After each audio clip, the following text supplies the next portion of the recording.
IVM. Hey folks, welcome to Paisa Vaisa. I'm your host Anupam Gupta, BPP on Twitter, and my guest today is someone I've always wanted to have on my show for a really long time. Big fan of his blog.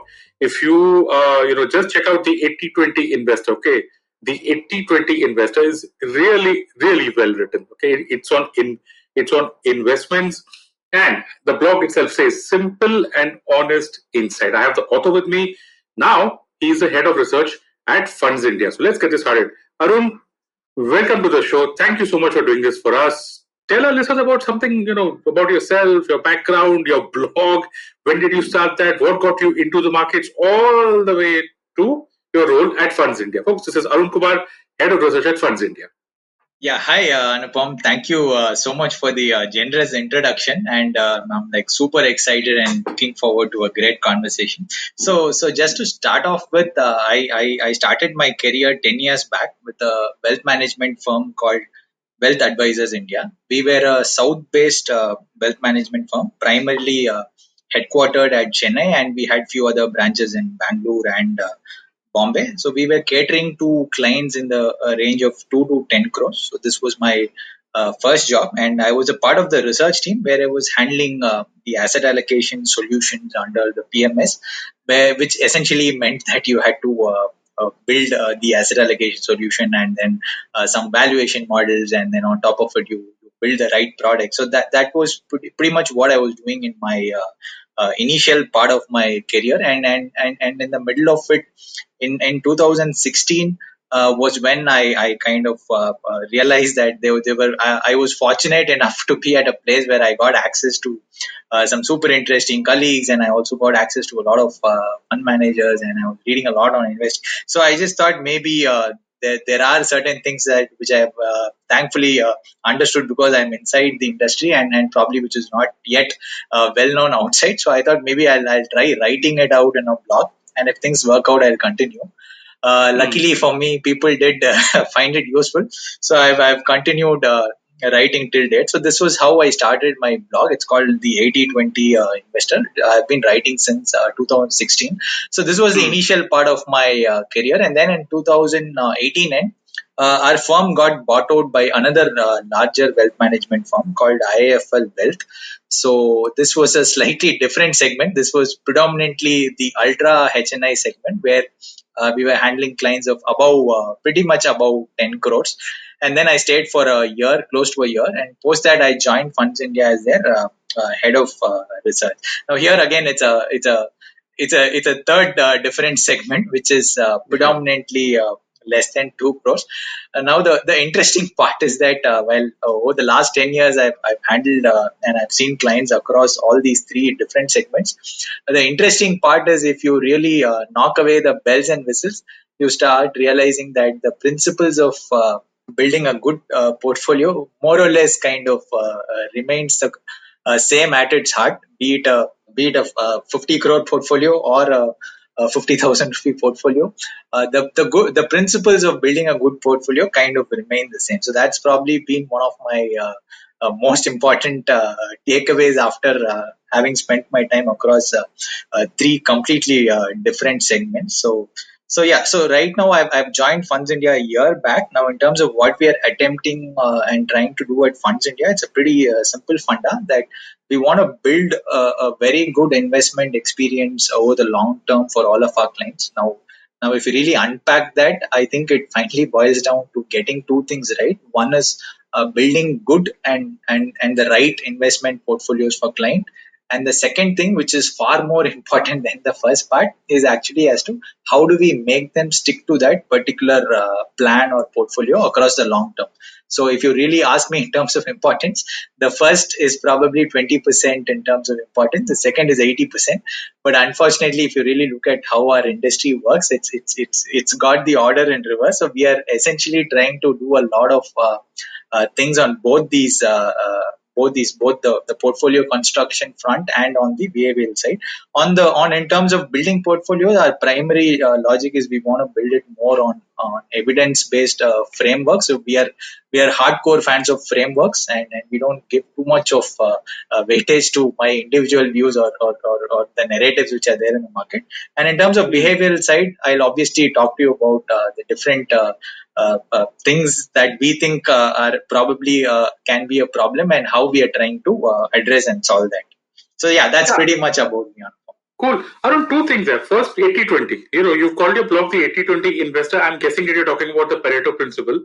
So first is that, and honestly, I've always wanted to have Fundsindia on my show. It's among the oldest mutual fund platforms that we have in India. Just tell us about both these things. I mean, one, why 80-20 investor, and for your blog, and two, just an overview about Fundsindia, because my podcast has been running since 2017, so it's more than 3 years, and I've got I've got a lot of mutual fund platforms on my show, whereas I would say that Fundsindia is like the big daddy, or rather one of the largest of them all. So just tell us about these two things.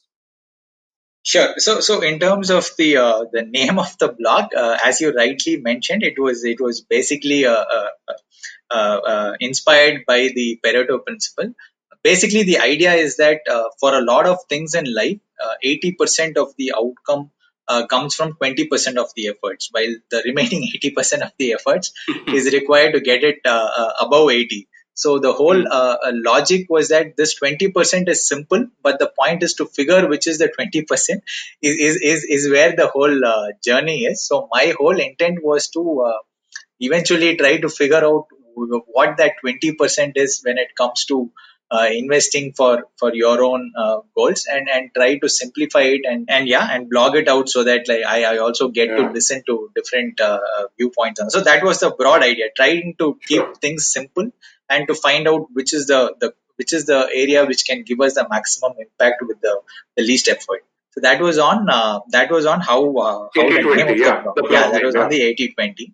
In terms of Fundsindia, so it's one of the obviously it's the oldest MF online platform there. We have close to around 6,500 crores in AUM. So we are reasonably we have had a long track record in terms of building portfolios, and we also have a very popular blog, which is where we've been writing for almost close to last 10 years, and it's a hugely followed blog. So in terms of the overall clientele, we have different sets of clients. It's not that we discriminate as HNIs, or we primarily cater to a very large and a vast segment of clientele.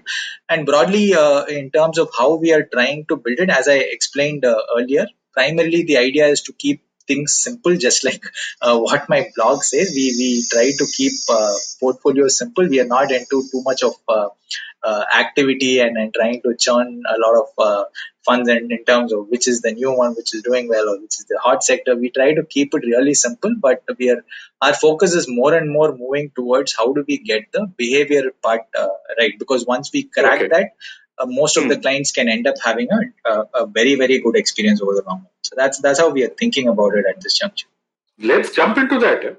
So for markets this year, this year itself has been choppy and volatile. It's not yet over. There are another 3 months to go, and God alone knows what we've got on the other side. But when you look, when you talk about frameworks, when you talk about behavioral structures and the way that we handle our finances, this year kind of blew everything apart. We are now in October. The markets, the Nifty had crashed by something like 40% in March, and then it jumped another 32%, and then it's down something, and now it's back to somewhere wherever it is. But beyond the absolute levels of the Nifty, if we look at the specific behaviors that have happened, that has also been completely diverse, right? So there is one set of people who just jumped into the markets in March, okay, because whatever you had great tech platform that people who wanted to get that, you call it the thrill or whatever it is of investing when prices are falling, because I'm sure that there is some thrill to that. That entire thing blew up, whether it is the number of demat accounts open, number of brokerage accounts open, people who bought in there and then were really happy because they made a great profit in a couple of months. That's one side. Second, some of us who were in genuine trouble, who did not have any visibility of future income, they would have just dropped the SIPs. I almost reached that point. Even today I struggle with the decision because it is difficult. When you've got no visibility, you want to keep your money into a safer avenue for your expenses. And then there were some who started new SIPs, taking advantage of the volatility that happened at that point of time. So let's start from here. Okay, let's try and make sense of all of this. I'm not asking you to explain this behavior because it could have happened for whatever reason. I want you to tell us from your perspective. Okay, now it's a bit difficult to say whether what people did, whether it is jumping in the market, stopping SIP, starting SIP, whatever it is, whether it was right or wrong. But I want to know from you, what are the three specific behaviors? Okay, you could just call them points of failure for an investor. Success, so we all know, I think, fairly well. You buy great businesses or you have an SIP, you make it run for a long time, blah, blah, blah. I want you to talk to our listeners about 3 points of failure. Go for it. Sure. So I'll just start off probably with a personal story so that it becomes a little more clear in terms of how we came up with this overall approach. See, for almost like 5-6 years, I've been trying to lose weight. So obviously, I'm not on the extreme overweight side, but I was always slightly on the overweight side. So and I used to try out different diet plans. So you name any plan, I would have at least attempted that particular diet plan, and nothing. Intermittent fasting. Chalo, batao. Have you tried intermittent fasting? Intermittent fasting, ketos. so you can reasonably assume that I've kind of tried almost all the fancy names that you have, which is popular on the internet. So it's almost been 5-6 years, and somehow nothing was working out for me. And yes, the lockdown happened, and given that at my place they make amazing food, and my waistline was also disproportionately growing in the first 1 month of the lockdown, and that's when one of my old friends called me. So she had started a new an online diet consultation kind of setup, and she was basically trying to find out people who can try it out and let her know the feedback. So she said, would you like to take it? So I said, yeah, of course. I don't have a choice because it's you. So yeah, so why not try it out? So long story short, I almost lost close to around 12-13 kgs, which is fantastic. And now I'm like reasonably fit enough. So tell us who is this great online consulting for? Maybe our listeners can take benefit of that. Let's have a plug for that.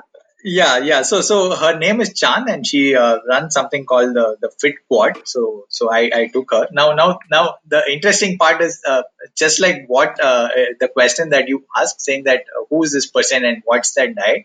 That's almost the single question that almost everybody who sees me asks. They're like, "Hey, dude, what's the diet that you're following, and can you send it across in WhatsApp, and can you tell us who did this to you?" Right now, and I used to share them saying that, hey, this is how we followed. It was nothing very dramatic in terms of big lifestyle change. It was a pretty simple plan. Then I was just how do you spell that? FIT? Yeah, FITQUAD, Fit Quad. Okay, go on. Yeah. Sorry, go on. Yeah. So what really happened was that so I was on my walk. I was walking one particular day, and I was just thinking through what really happened, that for 5 years I was struggling, and then now suddenly everything seems to fall in place, right? Because like I've hardly lost anything in all the programs that I've tried. Then something very amusing or very interesting struck me on my. It just struck me that the plan which I had followed right now for 3 months was almost similar to the first plan which I had tried 5 years back. It's almost a ditto replica, maybe 98% similar. Then it struck me that why in the world didn't the plan work at that point in time? Because at that point in time I kind of hardly lost a kilo or two, and now suddenly it's a dramatic life change, right? And then when I really thought about it struck me that the real problem was never about the plan. When I think back about all the plans that I had followed, the problem was when it came to following. I never stuck to any plan because somehow I gave up on the plan in the midway, or there will be some other plan which looked interesting, and every time I failed, my ego would always tell me that it was something about the plan which was not right, and hence I had to figure out the next best plan. So I lost almost 5 6 years in search of the best plan. Okay. So, and in reality, it was all about me. It was more to do with my own behavior, in terms of, if I had stuck to any of the decent plan, I would have reduced this weight a long, long, long time ago. And I think still to continue with the same weight, I'll need to stick to this plan sustainably over the long run. So if you draw a Okay. parallel to investing, I think something very similar happens to a lot of us when it comes to investing. We are always in search of that particular plan which will get us to the promised land. But we forget the fact that the most important thing about any investment plan that you build is that eventually there it won't work at all points in time. There will be a point in time where you will doubt your plan, and where some other investment product or some other investment portfolio will look far more interesting, far more, it looks like that is working better, and it will cause immense pain at some point in time. So at this Hmm. point in time is where the real onus comes to us, that do we survive it at the weakest points or not, right? Just like how we give up on a lot of these diet plans, we also give up on the portfolio plans, because we think there is one perfect portfolio which will work at all points in time. Now, if I drill it down further, so this makes it a little more clear. So now thankfully there's a huge field which revolves around the fact that why we are not able to stick to the plans. And this is a field which is probably, all of us call it as the behavioral economics, where even a lot of them have gone on to get the Nobel Peace, the Nobel Awards and stuff like that. So the whole, uh, but the whole problem which I see in that particular field at this juncture is that they always come up with, hey, you guys have this particular bias and hence you behave like this, and there'll be a fancy experiment to prove that, and you end up seeing that there are almost hundreds and hundreds of biases. So finally, at some point in time, while initially it's interesting, at some point in time you are like, okay, fine. Like, I am a human and I have all these biases, and hence investing is a little more difficult because I have all these biases built in. But the point is, how do I solve for it, right? Yeah. Unfortunately, that's an area where nobody seems to give us a solution, because all of us know these problems and we accept that we are normal humans and we have all these problems. So how do we solve this? So this is when we said to ourselves, okay, let's at least attempt to try and solve this. But the moment you start asking questions, eventually, that there are a lot of intelligent people out there, that once we start putting the questions out, eventually we'll all collectively figure out a solution, and we wanted to build our own contribution to this problem, right? So now obviously there are hundreds of biases. Now it's humanly impossible for us to figure out a solution for all that. So we wanted to figure out, saying, which are the most important points where investors fail, and can we address those two or three points, right? So we've realized that there are three areas where most of us give up on our original investment plan, right? The first one is all of us know that it's a whenever a bear market hits, then it's a completely different game altogether, where most of us end up selling out of our equities, and we wait for some more clarity, and inevitably it happens that we are too late in entering back. Now, what happened this time was probably the best ever lesson that can be learned, because usually it takes a long time, and hence there is a probability that you might forget the fact that it was so tough to get back in. But the fact that you had everything in a fast motion getting played in the month of March, and I would say that nobody would have predicted that from the March bottom we would be 55% up in the middle of a huge crisis like this. So that's Hmm. precisely why it's too difficult to time the market, and this is where most of the mistakes happen. So this is the first point according to us, and the Which is second point of, panicking and selling, which is panicking and selling in the bear market. That's number one. yeah, Okay. panicking and selling at bear market. So that will be probably the Okay. point. And the second point is when there are when bubbles happen in equity markets. So something like 2007, when the overall equity markets were very very expensive, and maybe something like 2018 beginning, where your mid and small caps were at very, very expensive valuations. And these are times where like you find that a particular segment of the market or the entire market becomes extremely expensive.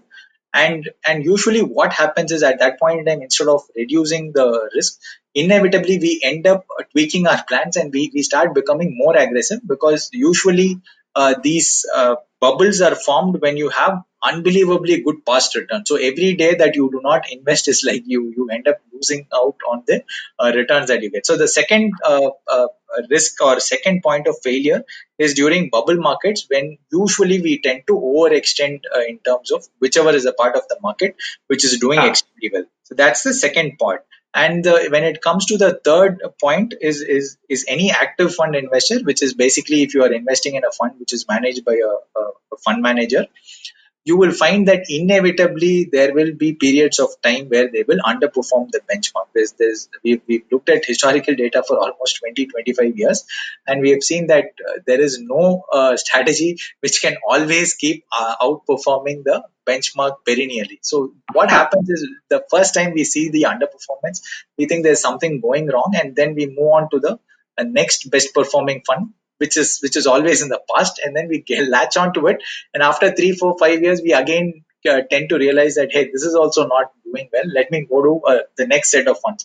By the time we realize the whole game after, let's say, 7-10 years, we realize that we've tried to do too many fund changes, but at the end of the day, if you really look at the outcome, we have also ended up underperforming the simple benchmark. Now, that's the third part, where if you really don't understand as to why the underperformance happens in terms of the cyclicality, you will end up with too many churns, and you will actually finally in the longer run you realize that there's too much of effort gone, but you've not been able to beat a simple benchmark. So that's the third area where we think a lot of mistakes happen.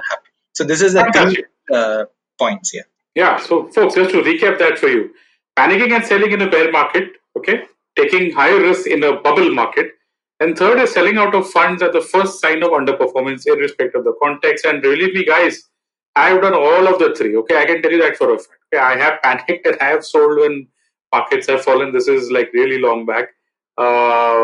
When markets have been going up, I've been extra excited. I took higher risk. Chalo boss, market par ja raha hai. You know, Arun didn't say it, but I think I'll just call it here, just for the fear of missing out. The entire world is buying. How come you're not buying? And the third, more recent for me, since my SIPs are a few years old, is, and although thankfully I have not done this so far, is selling out of funds at the first sign of underperformance, irrespective of the context, or trying to understand why the underperformance is happening. So folks, don't go anywhere. We'll be right back. We'll tell you how to resolve, how to prepare, how to adjust, yourself to address these exact points of failure, so that your portfolio can enjoy a high return. Don't go anywhere. We'll be right back. Hello, everybody. Welcome to another awesome week on the IVM Podcast Network. If you're not following us on social media, please do. We're IVM Podcast on Twitter, Facebook, and Instagram. It's been a really, really great week on the network. Let me make a couple of recommendations to you guys. Agla Station Adulthood, they have an extraordinary episode on relationships. Ritasha and Ayushi, as always, do a bang-up job. I think you'll really enjoy that conversation. Check out Edges and Sledges, where DJ Ashwin and Arun have been talking to fans from different IPL teams on every episode. It's a really, really interesting project they've taken on during the course of the IPL. And as it comes to a conclusion, I'm sure you'll love to hear the thoughts on the tournament as a whole. I want to mention Uncle Please Sit. They had a really great episode which dove into why is pollution so bad. And I think that given the circumstances we're dealing with right now, it makes a ton of sense to listen to that. Cyrus had a really great week on his show as well. On the Monday episode, he spoke to Raj and DK about all kinds of stuff. He was in one of their early movies. Definitely a fun conversation. Do check that out. And finally, let me talk to you about the Wire Talks with Siddharth Bhatia. We're very excited about this show. On the first episode, Jairam Ramesh is there having a conversation with Siddharth Bhatia about the legacy of Indira Gandhi. I think you will really, really get something out of this. Do give it a listen. And with that, let me get you back to your show. Welcome back to this episode of Paisa Vaisa. My guest, Arun Kumar, Head of Research at Fundsindia.com, and we've been talking about points of failure, some kind of behavioral mistakes that all of us do in our investing process. Arun told us about three specific behaviors in the first part. Number one, panicking and selling in a bear market. Number two, taking higher risks in a bubble market or when markets are frothy. And third is selling out of funds at the first sign of their underperformance without understanding as to why exactly the underperformance is happening. Arun, solutions now. Tell us how exactly does an investor prepare and try to address these points of failure, right? Because you could have someone who's listening to all of this. Maybe it's the first time that he's going to be investing in the markets.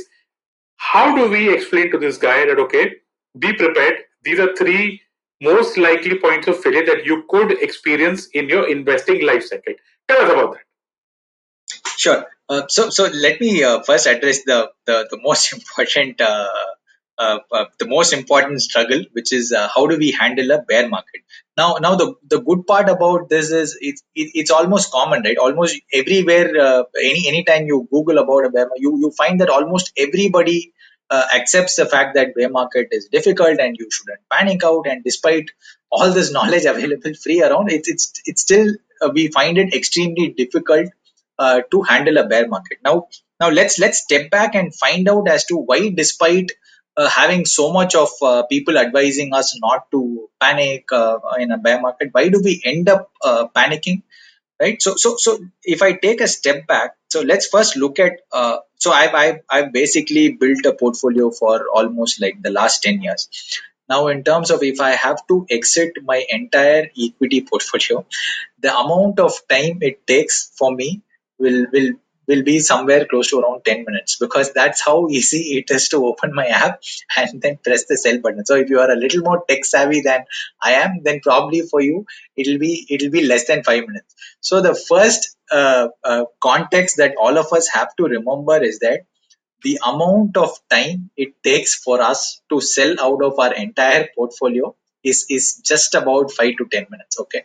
Yeah, So with yeah, so with this context, which means that anytime you panic or anytime so it's like, think about it like somebody has an ice cream in front of you and then says for the next 1.5 years I'll show it to you each and every day, but you shouldn't eat it. So that's how difficult it is, because you are just even if you panic out for, let's say, 5 minutes in a span of, let's say, 1 to 2 years. 1 to 2 years is usually a good time frame, in which historically the average time frames for a bear market has been around 1 to 2 years. So just think about it. For 1 to 2 years, all it takes is 5 minutes of a wrong decision, and you would have come out of your entire portfolio. So this is the basic starting point. The second yeah, point is usually, so when do we get into bad decisions? Now all of us know that when we are stressed, we might take bad decisions. Now in terms of what really causes stress, usually there are two key ingredients for when we get stressed. That is, one, when there is uncertainty around, that is, we have no clue on what is happening, and two, when we have absolute lack of control.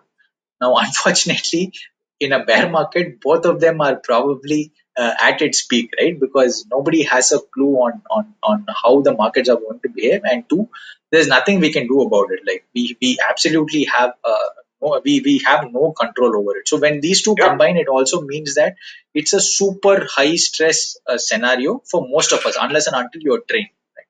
Now, if you really look at any other field where you will have to go through this stress, so let's take somebody like somebody in the police force, or somebody in the army, or a surgeon, they all go through so much of training so that their stress or their emotions don't get over them.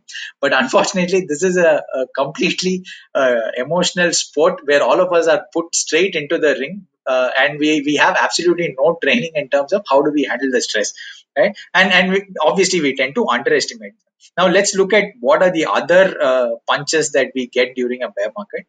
All this, the behavioral scientists have also figured out that usually whenever we face a loss, the amount of pain that we face for a similar loss, so let's say you have a 1 lakh gain and a 1 lakh loss, the amount of pain that you go through when you take a 1 lakh loss is almost twice the the good feeling that you get when you get a 1 lakh gain. So it's almost twice the pain that you go through. And the other part is that once markets start falling, inevitably there is some news which is coming at us, and we will inevitably want to keep checking in terms of how much have you lost for that particular day, right? And the more and more you start monitoring, this emotional loss, which is as it is twice painful than the gain, starts hitting you each and every day. So it's like somebody is punching you almost day in and day out, right? And the other factor is that we also look around. Usually, as whenever there is an uncertain situation, we generally look around and see what others are doing, so that like we can follow them back. Now, usually in a bear market, the reason why it's a bear market is almost all the other investors are selling out. And historically, they've done some experiments where they've found out, interestingly, that when you try to be contrarian or when you try to go against the crowd, the part of the brain which gets activated is pretty much similar to the same part of the brain which gets activated when there is a physical pain. So let's say I break your arm, Anupam. So it is almost as equal. I'm not going to do that, but I'm just saying it's pretty much the same part. So it is like somebody coming and breaking your arm each and every day emotionally, right? That is physically, and this is emotionally. So that's the next part, right? So you look around and everyone else is panicking and everybody else is selling, but you everybody tells you that don't panic. And so each and every day you're going through this stress of it's almost equivalent to a physical pain of somebody breaking your hand day in and day out, right? And finally, the other thing that we usually do is we look out for what the experts are saying. And inevitably what happens is that because it's very uncertain and there are people with loads and loads of experience, so it's always better to look at what they say.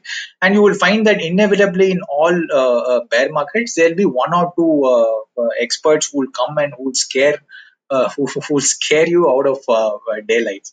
They'll be like, this is something that we've never seen. This time also it was no different. We had a lot of people right from in fact, Ray Dalio, one of the biggest hedge fund managers, had said that this is bigger than what happened in 2008.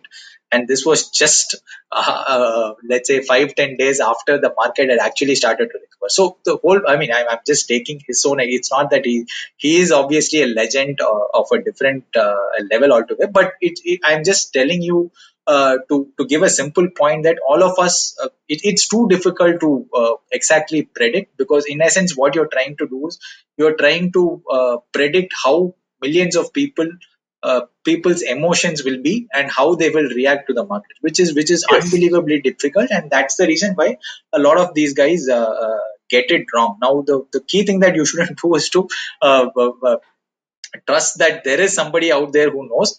The only thing that you need to keep telling yourself is nobody knows. It's fine and things are going to get better. And then the other context which keeps hitting you is something which I call as regret.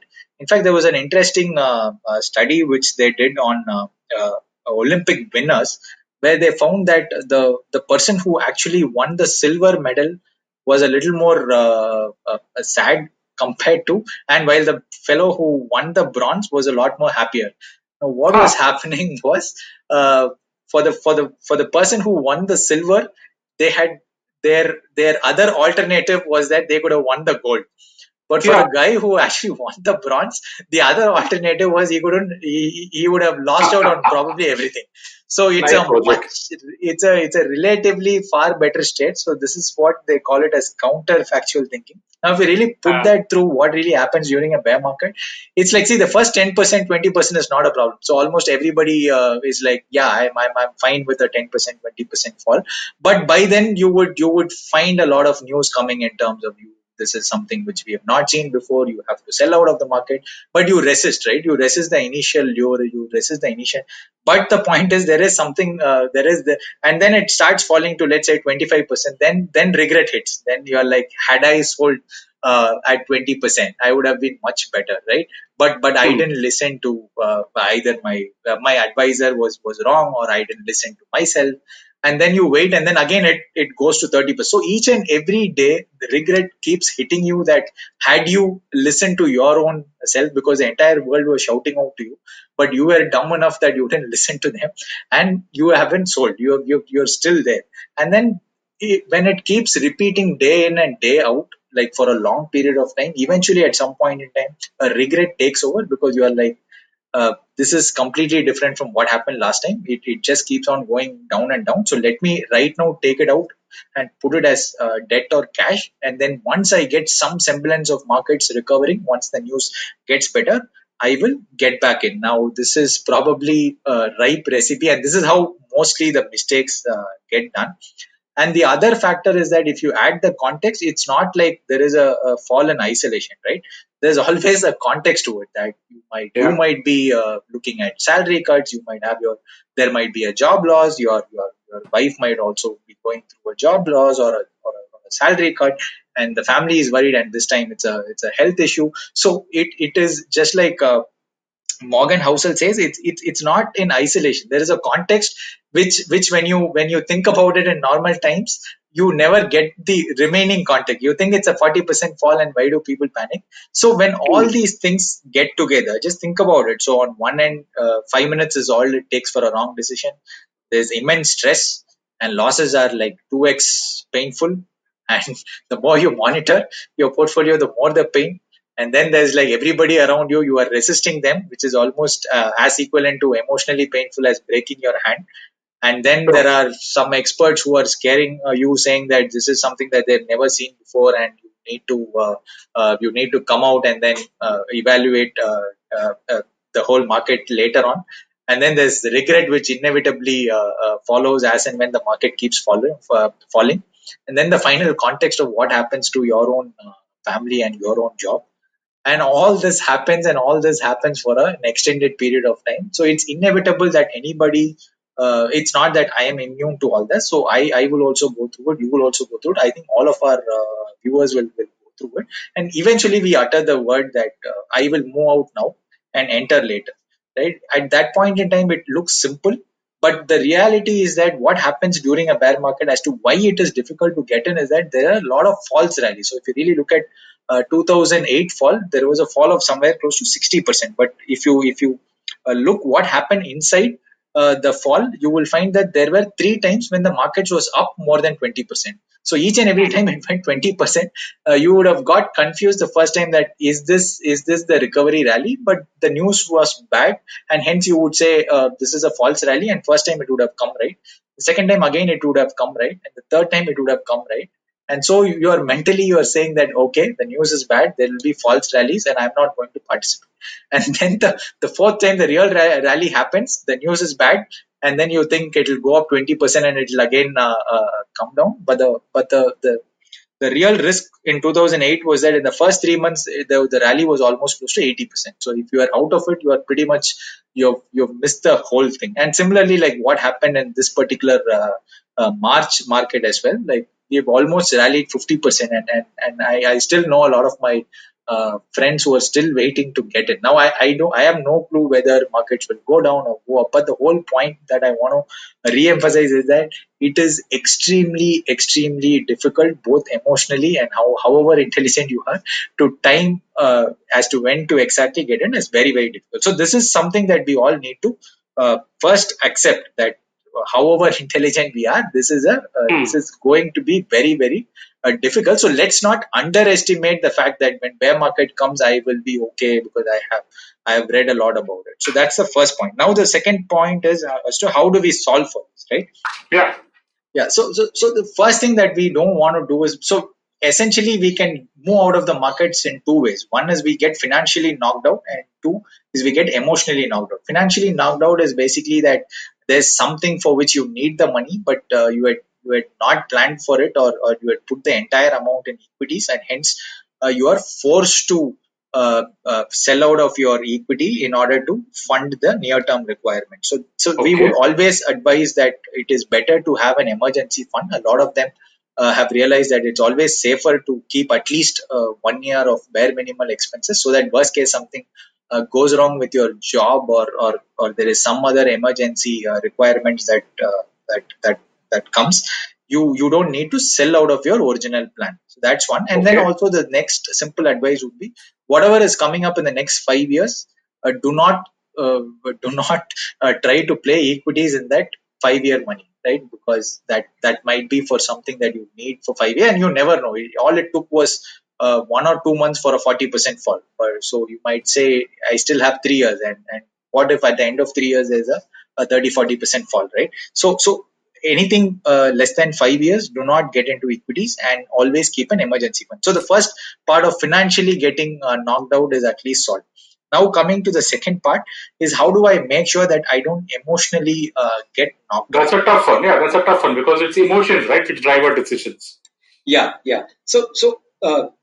So where we got this idea from was there was an interesting story which happened at Starbucks. So at some point in time, Starbucks was expanding left, right, center in the US, and they were facing one a major problem. So they were recruiting a lot of young people to handle their stores, and these young people from college, they were not too accustomed to customers who get angry or who get irate, right?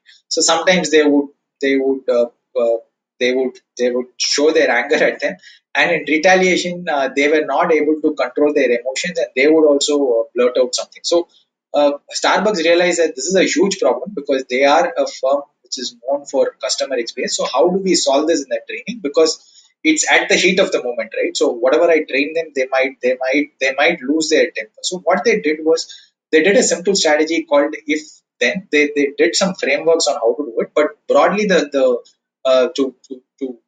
to simply summarize it, what they did was they said if then strategy. So if a customer whatever comes to me and shouts at me for ABC reasons, then I will react in ABC format. So this they started writing down in their notebooks, and they started practicing it over and over and again. So what really happens is the all the bad scenarios, because they have a huge repertoire where they would have probably seen almost all instances of customers scolding them or getting Hmm. angry at them. They Hmm. started building for each and every scenario. So it is like all these guys before any event happened, they've already rehearsed it well enough so that they don't lose their temper. So we thought, why don't we do something similar where we try to see as to what really happens in a bear market, and what if for each and everything we create a we create a crystal clear plan beforehand in terms of how we will handle the situation rather than waiting for the bear market to happen and then figuring out a plan.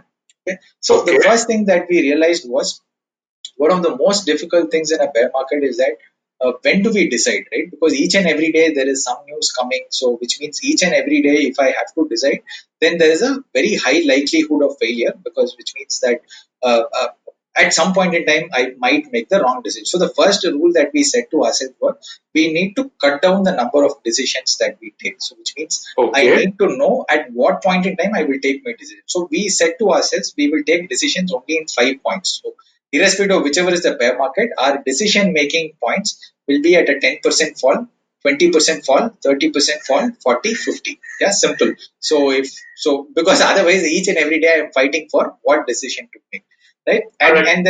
And the second point is something that we took this idea from uh, John Templeton. So we read an interesting book where John Templeton, I mean, all of us know who John Templeton is. So Yeah. he himself, in order to handle the bear market, he also recognized that he was finding it extremely difficult to act sane in times of a bear market. So what he used to do was he used to do all the research on what prices the stocks should be bought, and he used to give a wish list of stocks to his broker, saying that, hey, ABC are the stocks which I like, and these are the prices. If at all during a bear market it hits these prices, don't even ask me.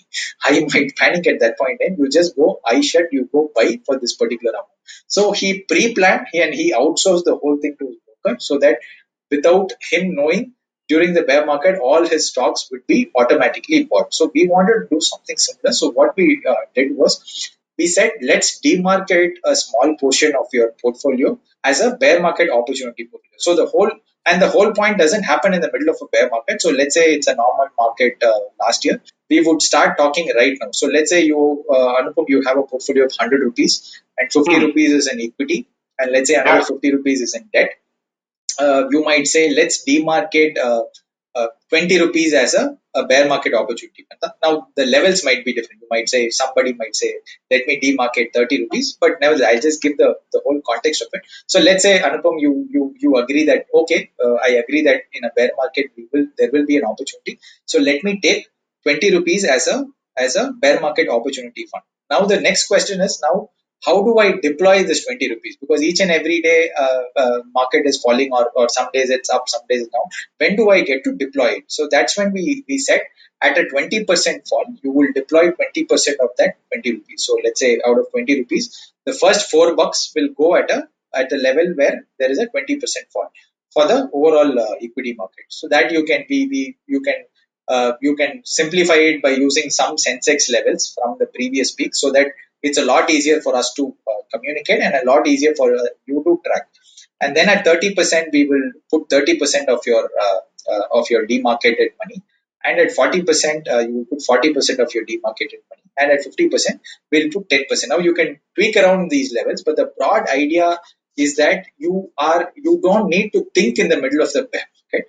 And the most important thing is that it allows you to distract yourself from the entire mishap that is happening. Because otherwise, what we have seen is that essentially what we are trying to do is we are psychologically trying to bring more control. Okay, while in essence you have no control over it, but basically what we are trying to do, we are trying to get you distracted from the actual hit that is happening in the remaining 50 rupees of your portfolio, and try to distract you towards looking at this as an opportunity, right? And the funny part or the interesting part is that human mind can't take two contradictory things at the same time. So there's an interesting experiment called the invisible gorilla experiment, where probably your viewers can Google and then check as to how it works. So what we've realized is that once you distract them to looking at it as an opportunity, sometimes you get more excited that you want the markets to fall so that you will be able to deploy.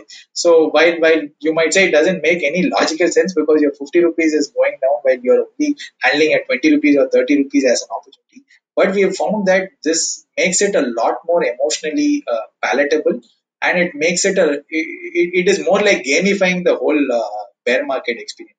Now, all this being said, can this behavior be done by all people? Fundamentally, you need the faith, right? In terms of whether in the long run equity markets will go up, that is the fundamental faith. If you don't have that, then it will eventually fail. But what we've also put in place is that worst case, if you fail, if you're not able to do this, the second backup plan is at least don't do anything. Now you're not able to deploy money because you think it'll fall more and it'll stay there at lower levels for a longer period of time, but at least don't panic and sell out the 50, because now this decision you failed, don't fail on two decisions.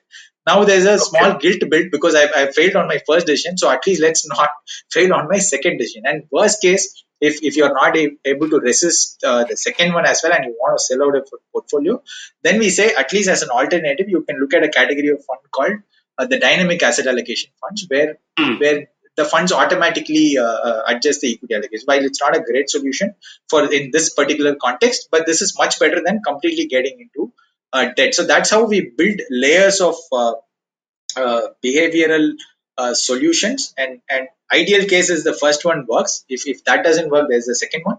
The second one doesn't work, there's the third one. And we've found it to work really well across a lot of our clients.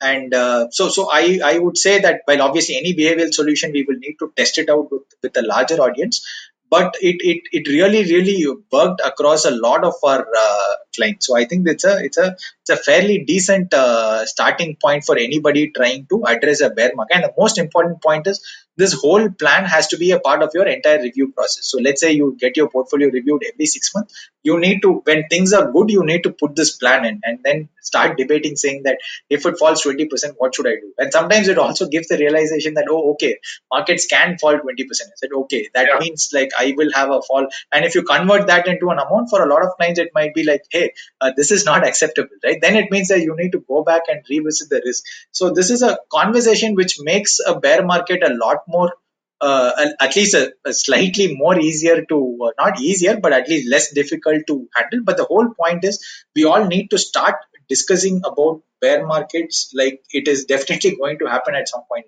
And because all of us have 50, 60, 70 years of investing investing ahead of us, inevitably we'll all deal with at least 10 to 15 bear markets. So without without planning for this, we will most likely fail our portfolios during a bear market. So this is how we have thought about a bear market, and this is how we have tried to work around a solution for a bear market. Sure.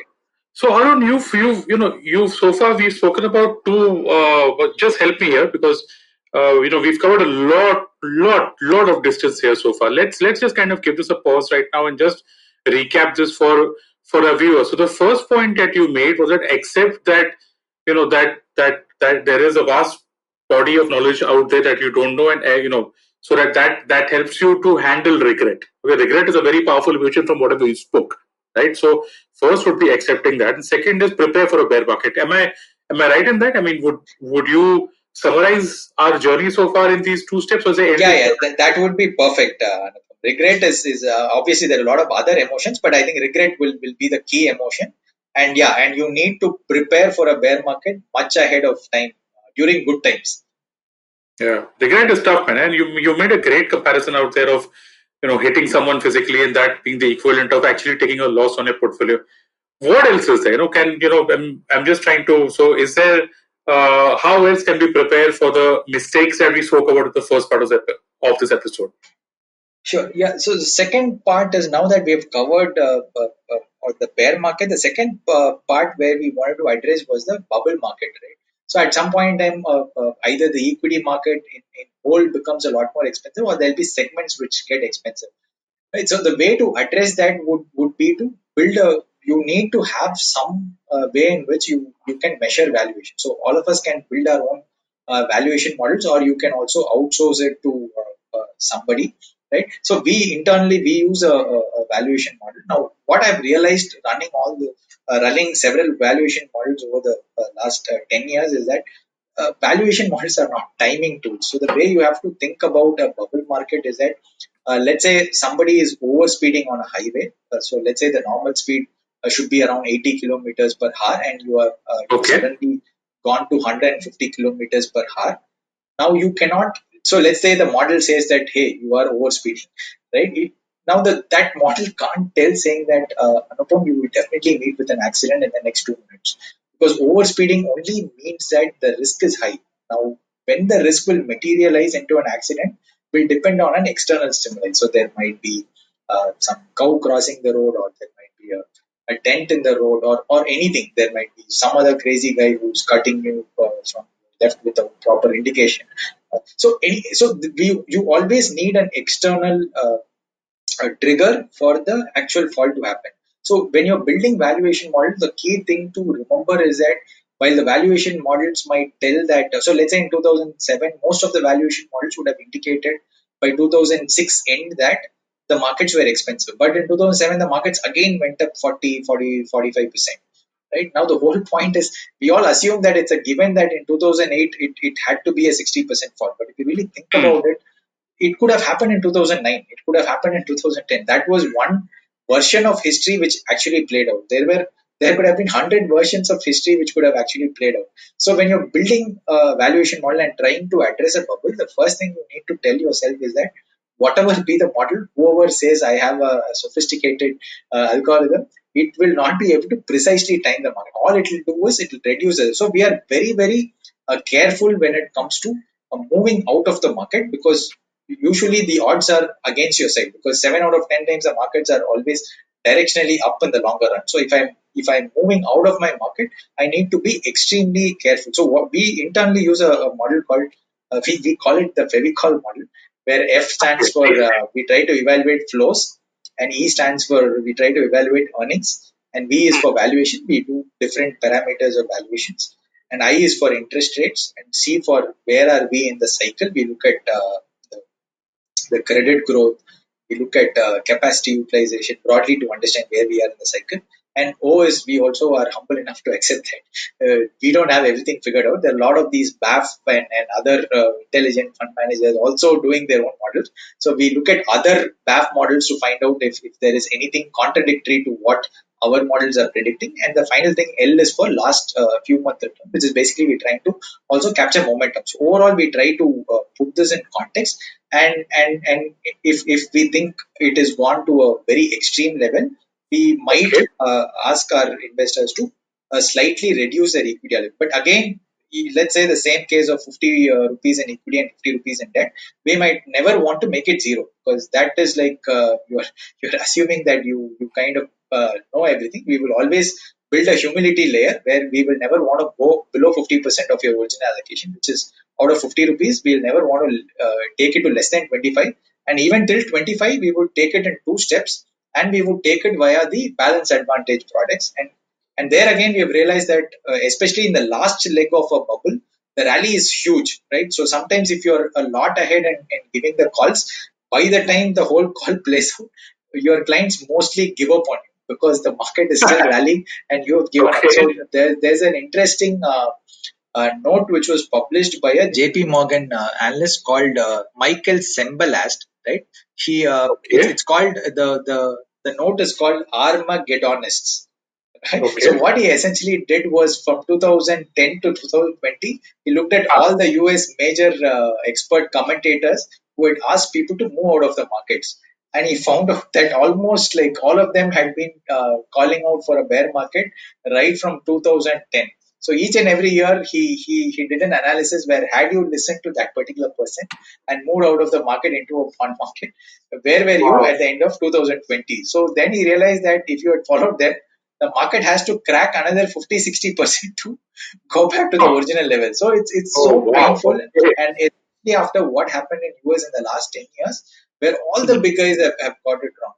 Howard Marks and even a lot of big GMO. So it's not that they were wrong in terms of the evaluation, but it's just that the bubble markets can extend for a very long time. So whenever you are building a valuation model to try and address the bubbles, one is you shouldn't overextend yourself, but at the same time you need to build in different layers.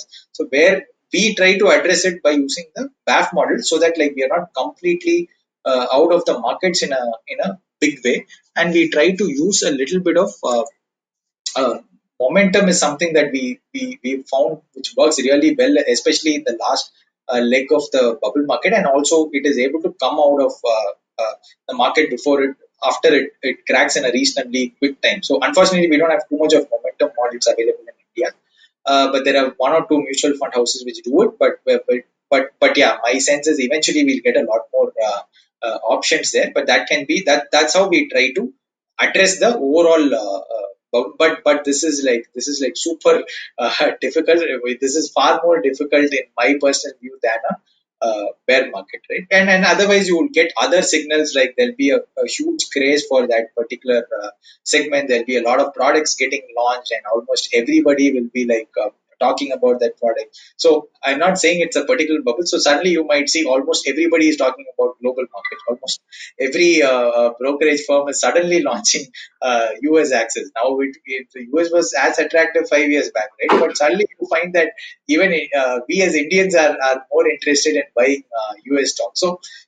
And it doesn't mean that it's a bubble, but I'm just saying that these are initial signs, and it's very difficult to call the top. And you see that the markets have done well. US markets have done well for 10 years. The valuations are on the higher side. You have certain bunch of tech stocks which are doing extremely well. So whether it's a bull market or whether it's a bubble, it's very tricky to give it a call. So the whole idea would not be to overextend on any of these things, right? So in terms of how do we so this is how we address the overall bubble market from an asset from an allocation point of view.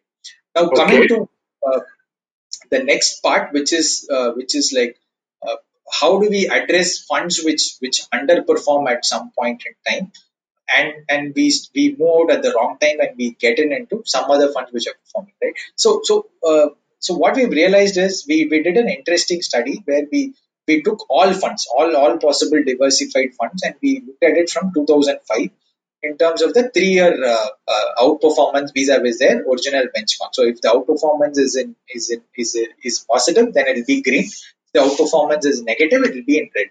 So there was no fund which is perennially outperformed the market on a 3 year basis in the last 15 to 20 years, right? So that was the first starting point. So if you are expecting that there is some particular fund out there which has figured out a way to consistently outperform, it eventually, so while we have seen some funds which had long stretches of almost 10, 11 years, but we found that after 10, 11 years, they also had their tough phases. Now, why does this happen is the key question, because unless and until we figure out why it happens, most likely we will give up on our funds at the wrong time. Now, why it happens is there are some underlying characteristics of stocks which people call it as factors, which is also called as investing style.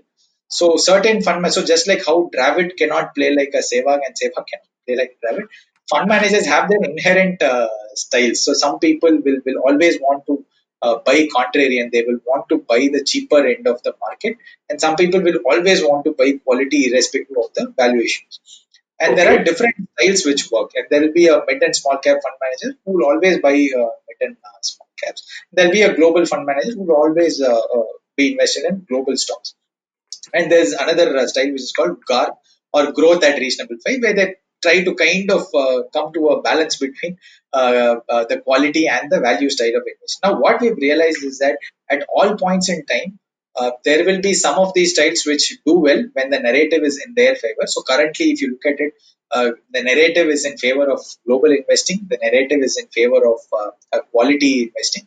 But the narrative is completely against value, and maybe mid and small caps have also not done great over the last 3, 4, 5 years. So what we have realized is that if we take a view and then say, hey, value and small and mid caps have not done well, so let's go aggressive into that. We've realized that we do not know when this whole thing will turn, right? Because finally it's narrative and it's all about how people's perception change. It might change next year, or it might not even change because value has not done well for almost like 5 years, and US the cycle has gone almost like 12 years. So I run a risk where if I take a view and the view doesn't play out, then my clients won't get a good experience. So what we've realized is instead of taking a view, let's diversify across all these 5 styles. So this is what we call the 5-finger strategy, where the simple idea is let's split it amongst small and mid cap funds. That will be 20% of your portfolio, and then quality will be 20%, value will be 20%, and GARP will be 20%, and the last 20% will be global funds. Now, what will happen is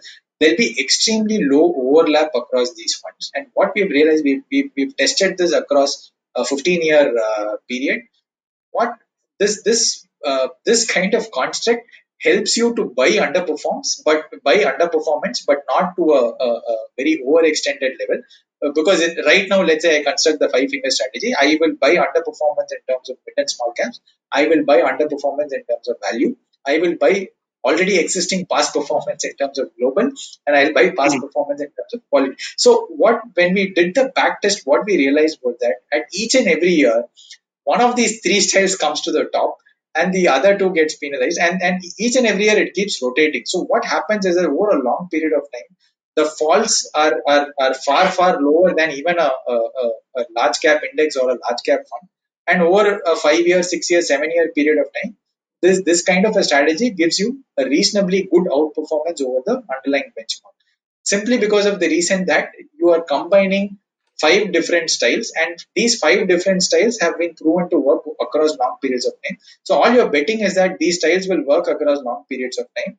Now, I am not completely going with one particular style. So even if there is a bubble building in one particular style, automatically I will be cutting that and I'll be moving to a different style, because our limits are that if it crosses plus 25, if it crosses 25% or comes below 15%, you need to rebalance it back. So this is a strategy via which we try to address this problem of moving out of underperforming funds. So let's say you have a fund which is under value bucket, it's underperforming. Yeah. We will say that you don't have a choice, but you need to have the value bucket, right? So we've tried to address it at a structure level, and this is what we call the 5-finger strategy. And this is again something that has been working really well for us.